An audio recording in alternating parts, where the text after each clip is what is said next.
जय माता दी।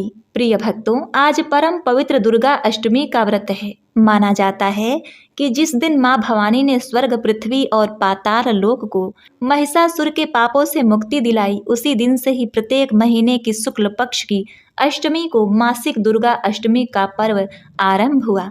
इसीलिए प्रत्येक मनुष्य को कष्ट बाधाओं से मुक्ति और परिवार के खुशहाली के लिए दुर्गा अष्टमी का व्रत पूरी श्रद्धा भक्ति के साथ करना चाहिए। यदि व्रत करना संभव नहीं है तो माता रानी की पूजा करके दुर्गा अष्टमी व्रत कथा को निश्चित रूप से श्रवण करना चाहिए कि आदि शक्ति माँ भवानी आप सभी भक्तों के कष्टों को दूर करके सुख, शांति, समृद्धि प्रदान करें। सबका मंगल हो। यदि आप माता रानी के सच्चे भक्त हैं तो वीडियो को लाइक करके कमेंट में माता शेरा वाली की जय हो जरूर लिखें। तो प्रेम से बोलिए, शेरा वाली मैया की जय हो। पौराणिक कथा के अनुसार बहुत समय पहले की बात है। धरती पर रंभा और करंभ नामक दो असुर रहा करते थे। उन दोनों के जीवन में संतान की कमी थी। इस कारण दोनों ने संतान प्राप्ति के लिए अग्निदेव की तपस्या करने का प्रण लिया। रंभा ने संकल्प लिया कि वह 1000 साल तक बिना हिले डुले, बिना पलक झपकाए और बिना कुछ खाए पिए तपस्या करेगा। और करंभ भाई ने भी यही संकल्प किया। साथ में उसने पानी के अंदर तपस्या करने का संकल्प लिया। दोनों भाई तपस्या में लीन हो गए। कुछ समय बाद इंद्रदेव ने एक मगरमच्छ के भेष में आकर करंभ नामक भाई को मार डाला, क्योंकि इंद्रदेव को डर था कि तपस्या समाप्त होने के बाद वह दोनों भाई स्वर्गलोक पर आक्रमण कर देंगे। इसीलिए मौका देखकर इंद्रदेव ने करंभ भाई को आकर मार डाला। रंभा को अपने भाई के मौत का आभास हो चुका था, लेकिन तपस्या में लीन संकल्प के कारण वह हिल नहीं पाया। 1000 साल तक तपस्या करने के बाद तो वह ब्रह्म तपस्या से उठा। उठते ही अपने आप को जान से मारने ही वाला था कि अग्निदेव प्रकट होकर उसे रोकते हैं और मन चाहा वरदान मांगने को कहते हैं। बदले में रंभा ने अग्निदेव से एक ऐसे संतान का वरदान मांगा जो इंद्रदेव को मार सके और बहुत ही शक्तिशाली हो। तब अग्निदेव ने रंभा के चारों ओर अग्नि का एक गोला बना दिया और बोले, जो पहली स्त्री या माता इस जागृत गोले के अंदर आएगी वह तुरंत गर्भवती हो जाएगी और तुम्हारे पुत्र की माँ बनेगी। यह सुनकर रंभा ने बहुत तेज हुंकार भरी, जिसे सुनकर जंगल के सभी जानवर रंभा से दूर भागने लगे। बस एक भैंस उस अग्नि के गोले के अंदर आ गई और अग्नि के वरदान के चलते उस भैंस के गर्भ में रंभा का पुत्र आ गया। रंभा और भैंस एक विचित्र जोड़ा बन गया। अचानक उसी समय एक भैंसे ने रंभा और उसकी गर्भवती भैंस पर हमला कर दिया। रंभा उसके प्रहार को सहन नहीं कर पाया और वहीं पर मर गया। वहीं दूसरी तरफ गर्भवती वह भैंस उस भैंसे के मार को सहन नहीं कर पाई और मरने की हालत में धरती पर गिर पड़ी। लेकिन अचानक उस गर्भवती भैंस के पेट को चीरती हुई तेज रोशनी आकाश की तरफ गई और उसी रोशनी में से बहुत ही विशालकाय असुर महिषासुर, जिसका आधा शरीर इंसान का था आधा शरीर भैंस का था, जो अपनी मरती हुई माँ के कोख से जन्मा था, महिषी का यही पुत्र महिषासुर कहलाया। अग्नि के वरदान के फलस्वरूप महिषासुर ने अपनी शक्ति से संपूर्ण पृथ्वी को अपने अधीन कर लिया और उसके अंदर शुरू से ही अमर होने की प्रबल इच्छा थी। अपनी इसी इच्छा को पूरा करने के लिए उसने अमर होने का वरदान प्राप्त करने के लिए भगवान ब्रह्मा जी की कठोर तपस्या की। महिषासुर द्वारा की गई इस कठोर तपस्या से भगवान ब्रह्मा जी प्रसन्न हुए और उन्होंने वैसा ही किया जैसा महिषासुर चाहता था। भगवान ब्रह्मा जी ने प्रसन्न होकर उसे मन चाहा वरदान मांगने के लिए कहा। महिषासुर सिर्फ अमर होना चाहता था। उसने ब्रह्मा जी से वरदान मांगते हुए अपने आप को अमर करने के लिए बाध्य कर दिया, लेकिन भगवान ब्रह्मा जी ने महिषासुर को अमर होने का वरदान देने की बात को यह कहते हुए टाल दिया कि जन्म के बाद मृत्यु और मृत्यु के बाद जन्म निश्चित है। इसीलिए अमर होने जैसी कोई बात अस्तित्व में नहीं होती। जिसके बाद भगवान ब्रह्मा जी की बात सुनकर महिषासुर ने उनसे एक अन्य वरदान मांगने की इच्छा जताई और कहा, ठीक है भगवान, अगर मृत्यु होना तय है तो मुझे ऐसा वरदान दे कि मेरी मृत्यु किसी स्त्री के हाथों से ही हो। इसके अलावा अन्य कोई दैत्य, मानव, देवता कोई भी मेरा वध ना कर पाए। जिसके बाद भगवान ब्रह्मा जी ने महिषासुर को वरदान दिया। भगवान ब्रह्मा जी द्वारा वरदान प्राप्त करते ही महिषासुर को अपने ऊपर घोर अहंकार हो गया और इसके साथ ही उसका अन्याय भी बढ़ता चला गया। मौत के भय से मुक्त होकर उसने अपनी सेना के साथ पृथ्वी लोक पर आक्रमण कर दिया, जिससे पृथ्वी लोक में चारों तरफ त्राहिमाम त्राहिमाम होने लगी। इसके बल के आगे समस्त जीव और प्राणियों को नतमस्तक होना ही पड़ा। जिसके बाद पृथ्वी और पाताल को अपने अधीन करने के बाद अहंकारी महिषासुर ने इंद्रलोक पर भी आक्रमण कर दिया, जिसमें उसने देवराज इंद्र को पराजित करके स्वर्ग पर कब्जा कर लिया। महिषासुर से परेशान होकर सभी देवी देवतागण त्रिदेवों के पास सहायता मांगने के लिए पहुंचे। इस पर भगवान श्री विष्णु जी ने उसके अंत के लिए एक देवी शक्ति के निर्माण की सलाह दी, जिसके बाद सभी देवताओं ने मिलकर देवी शक्ति को सहायता के लिए पुकारा और इस पुकार को सुनकर सभी देवता के शरीर में से निकली तेज ने एक अत्यंत ही सुंदर स्त्री का निर्माण किया। उसी तेज से निकली माँ आदि शक्ति, जिनके रूप और तेज से सभी देवता भी आश्चर्यचकित हो गए। त्रिदेव की मदद से निर्मित हुई देवी दुर्गा को भगवान ने सवारी के लिए सिंह दिया। इसी प्रकार वहां मौजूद सभी देवताओं ने भी माँ को अपने अपने एक अस्त्र शस्त्र सौंपे और इस तरह स्वर्ग में देवी दुर्गा को इस समस्या हेतु तैयार किया गया। इस प्रकार देवी आदि शक्ति भवानी दुर्गा रूप में महिषासुर का वध करने के लिए उद्धृत हो गई। देवी का अत्यंत सुंदर रूप देखकर महिषासुर उसके प्रति आकर्षित होने लगा और उसने अपने आप एक दूत के जरिए देवी के पास विवाह का प्रस्ताव भेजा। अहंकारी महिषासुर के इस हरकत से देवी भगवती को अत्यंत ही क्रोध हुआ, जिसके बाद देवी ने महिषासुर को युद्ध के लिए ललकारा। दुर्गा से युद्ध की ललकार सुनकर भगवान ब्रह्मा जी से मिले वरदान के अहंकार में अंधा महिषासुर उनसे युद्ध करने के लिए तैयार भी हो गया।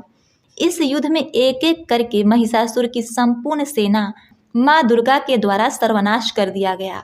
इस दौरान यह भी माना जाता है कि यह युद्ध पूरे 9 दिनों तक चला, जिसके दौरान असुरों के सम्राट महिषासुर ने विभिन्न रूप धारण करके देवी को कई बार पराजित करने की कोशिश की, लेकिन सभी कोशिश आखिरकार नाकाम हो गई। देवी भगवती ने अपने चक्र से इस युद्ध में महिषासुर के सिर को काटते हुए उसका वध कर दिया। अंत में इस तरह देवी भगवती के हाथों महिषासुर की मृत्यु संभव हो पाई। माना जाता है जिस दिन माँ भगवती ने स्वर्ग लोक, पृथ्वी लोक, पाताल लोक को महिषासुर के पापों से मुक्ति दिलाई, उसी दिन से ही हर महीने के शुक्ल पक्ष की मासिक दुर्गा अष्टमी का पर्व आरंभ हुआ। इसीलिए हर महीने की शुक्ल पक्ष को मासिक दुर्गा अष्टमी का व्रत पूरी श्रद्धा भक्ति भाव से माँ दुर्गा का पूजन विधि विधान से किया जाता है। तो बोलिए श्री अम्बे मात की जय हो। जय माता दी। हे माता दी, इस कथा को श्रवण करने वाले आप अपने सभी भक्तजनों का कल्याण करना।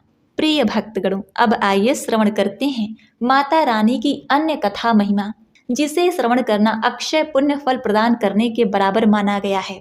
यह कथा तन मन को शुद्ध करके उच्च गति प्रदान कराने वाली है, तो इसे पूरा अवश्य श्रवण करिएगा। माता रानी की जागरण कथा के अनुसार महाराजा दक्ष की 2 पुत्रियां तारा देवी और रुक्कम भगवती दुर्गा देवी की भक्ति में अटूट विश्वास रखती थीं। दोनों बहनें नियम पूर्वक एकादशी का व्रत किया करती थीं और माता रानी के जागरण में एक साथ दोनों भजन कीर्तन सुना करती थीं। एकादशी के दिन एक बार भूल से छोटी बहन रुक्कम ने मांस खा लिया। जब तारा देवी को पता लगा तो उन्हें रुक्कम पर बड़ा क्रोध आया और वह बोली कि तू तो मेरी बहन है, परंतु मनुष्य देह पाकर भी तूने नीच योनि के प्राणी जैसे कर्म किए हैं। एकादशी के दिन मनुष्य चावल तक नहीं खाता और तूने मांस खा लिया, इसीलिए तू छिपकली बनने योग्य है। मैं तुझे श्राप देती हूँ कि तू कीड़े मकोड़े खाने वाली छिपकली बन जा। बड़ी बहन के मुख से निकले शब्दों को रुक्कम ने स्वीकार किया और साथ ही प्रायश्चित का उपाय पूछा। तारा ने कहा, त्याग और परोपकार से सब पाप छूट जाते हैं। अब क्या था, दूसरे जन्म में तारा देवी इंद्रलोक की अप्सरा बनी और छोटी बहन रुक्कम छिपकली की योनि में प्रायश्चित का अवसर ढूंढने लगी। द्वापर युग में जब 5 पांडवों ने अश्वमेघ यज्ञ किया, तब उन्होंने दूत भेजकर दुर्वासा ऋषि सहित 33 कोटि देवी देवताओं को निमंत्रित किया। जब दूत दुर्वासा ऋषि के आंगन में निमंत्रण लेकर गया तो दुर्वासा ऋषि बोले, यदि 33 कोटि देवी देवता उस यज्ञ में भाग लेंगे तो मैं उसमें सम्मिलित नहीं हो सकता। दूत 33 कोटि देवी देवताओं को निमंत्रण देकर वापस पहुंचा और दुर्वासा ऋषि का सारा वृत्तांत पांडवों को सुनाया। जब यज्ञ शुरू हुआ, प्रिय भक्तों, जब यज्ञ शुरू हुआ तो 33 कोटि देवी देवता यज्ञ में भाग लेने आए, पर दुर्वासा ऋषि को यज्ञ में ना देखकर सभी ने पूछा कि ऋषिवर को क्यों नहीं बुलाया। इस पर पांडवों ने विनम्रता पूर्वक उत्तर दिया कि उन्हें निमंत्रण भेजा गया था, पर वह अहंकार के कारण नहीं आए। यज्ञ में पूजन हवन आदि समाप्त हुए। तत्पश्चात भोजन के लिए भंडारे की तैयारी होने लगी। दुर्वासा ऋषि ने जब देखा कि पांडवों ने उनकी अपेक्षा कर दी है, तो उन्होंने अत्यंत क्रोध करके पक्षी का रूप धारण करके और अपनी चोंच में एक मरा हुआ सर्प लेकर भंडारे में फेंक दिया, जिसका किसी को पता नहीं चला। वह सिर्फ खीर की कड़ाही में गिरकर छुप गया। एक छिपकली जो पिछले जन्म में तारा देवी की बहन रुक्कम थी तथा बहन के श्राप के कारण इस जन्म में छिपकली बनी है, वह सर्प का भंडारे में गिरना देख रही थी। उसे त्याग और परोपकार की शिक्षा अभी तक याद थी। वह भंडार घर की दीवार पर चिपकी और समय की प्रतीक्षा कर रही थी। कई लोगों के प्राण बचाने हेतु उसने अपने प्राण न्यौछावर करने का मन ही मन संकल्प बना लिया था। जब खीर भंडारे में दी जाने लगी, तब सबकी आंखों के सामने वह छिपकली दीवार से कूदकर खीर की कड़ाही में जा गिरी। सभी लोग छिपकली को भला बुरा कहकर खीर की कड़ाही को खाली करने लगे। तभी उसमें सबने एक मरे हुए सर्प को देखा। जब सबको मालूम हुआ कि छिपकली ने अपने प्राण देकर उन सबके प्राणों की रक्षा की है, इस प्रकार उपस्थित सभी सज्जनों ने, देवताओं ने उस छिपकली के लिए प्रार्थना की।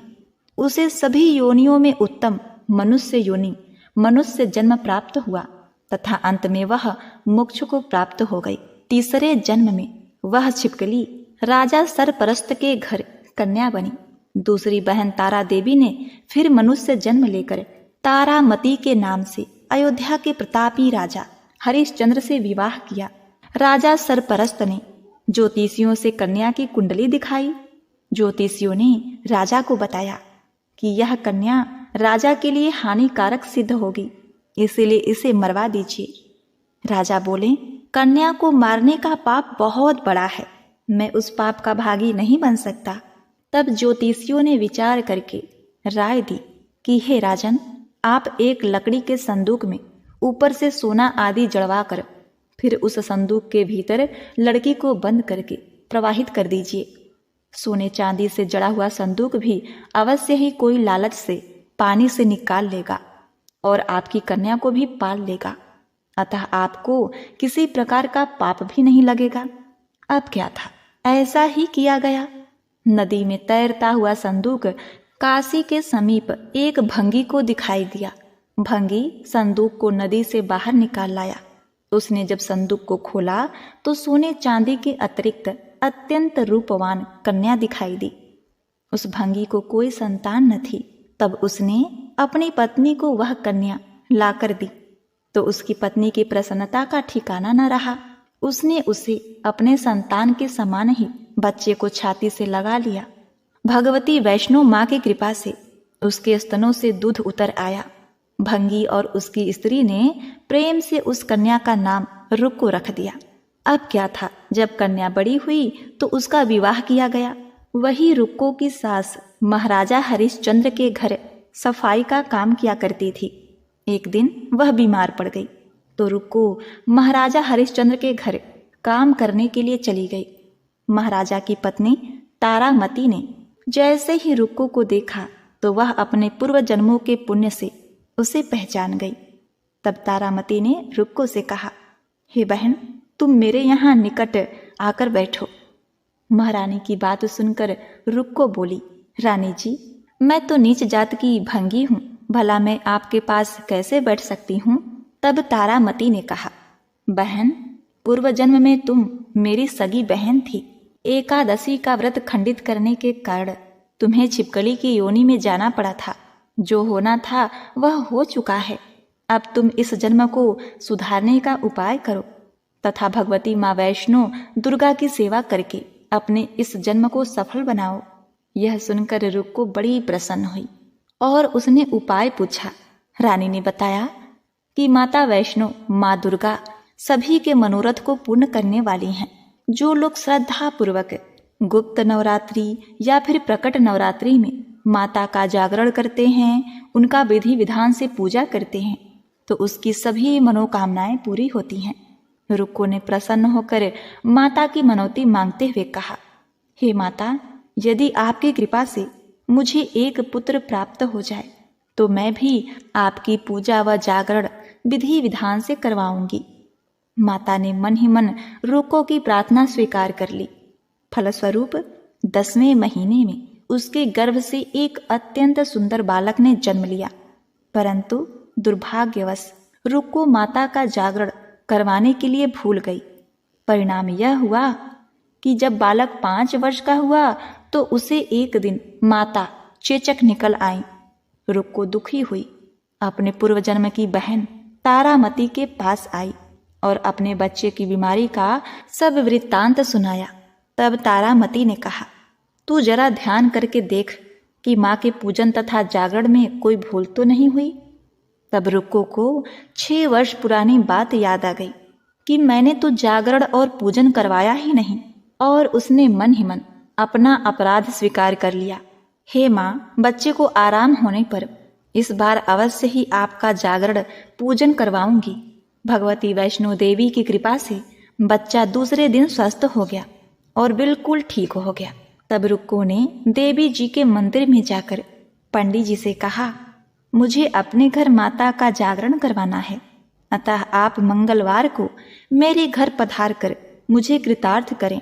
पंडित जी बोले, अरे रुक्को, वह 5 रुपए भिजवा दे, मैं तेरे नाम का जागरण करवा दूंगा।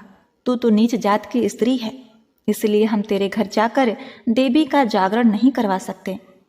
रुक्को ने कहा, पंडित जी, माँ के दरबार में ऊंच नीच का कोई भेदभाव नहीं होता, वह तो सब भक्तों पर समान रूप से कृपा करती हैं, अतः आपको कोई ऐतराज नहीं होना चाहिए। इस पर पंडित ने आपस में विचार कर कहा, यदि महारानी तारामती तुम्हारे घर जागरण में पधारे तो हम भी आना स्वीकार करेंगे। यह सुनकर अब रुक्को महारानी के पास गई और सारा वृत्तांत कह सुनाया। तब तारामती ने जागरण में शामिल होने का आमंत्रण स्वीकार कर लिया। जिस समय रुक्को पंडित से यह बात कहने गई कि तारामती रानी जागरण में आएंगी, उसी समय एक नाई ने यह बात सुन लिया और उसने महाराजा हरिश्चंद्र को जाकर सूचना दे दी। राजा ने नाई की बात को सुनकर कहा, तेरी बात तो झूठ है, महारानी भंगियों के घर जागरण में कभी नहीं जा सकती। फिर भी परीक्षा लेने के लिए राजा ने उस रात अपनी उंगली में थोड़ा सा चीरा निशान लगा लिया, जिससे राजा को नींद न आवे। रानी तारामती ने देखा अब जागरण का समय हो रहा है, परंतु महाराज को नींद नहीं आ रही है, तो उसने माँ वैष्णो देवी से मन ही मन प्रार्थना की, हे माता, आप उपाय करके मेरे महाराज को सुला दें ताकि मैं आपके जागरण में सम्मिलित हो सकूं। तब राजा को नींद आ गई तो रानी तारामती ने रोशनदान से रस्सी बांधकर महल से उतरकर रुक्को के घर जागरण में जा पहुंची। उस समय जल्दी के कारण रानी के हाथ से रेशमी रुमाल तथा पांव का एक पायल रास्ते में ही गिर पड़ा। उधर थोड़ी देर बाद राजा हरिश्चंद्र की नींद खुल गई। तब वह भी रानी का पता लगाने के लिए निकल पड़े। मार्ग में राजा ने पायल और रुमाल देखा तो रास्ते से वो दोनों चीजें उठाकर अपने पास रख लिया और जागरण वाले स्थान पर जा पहुंचे।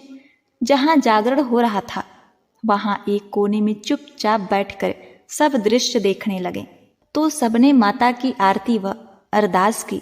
इसके बाद प्रसाद बांटा गया।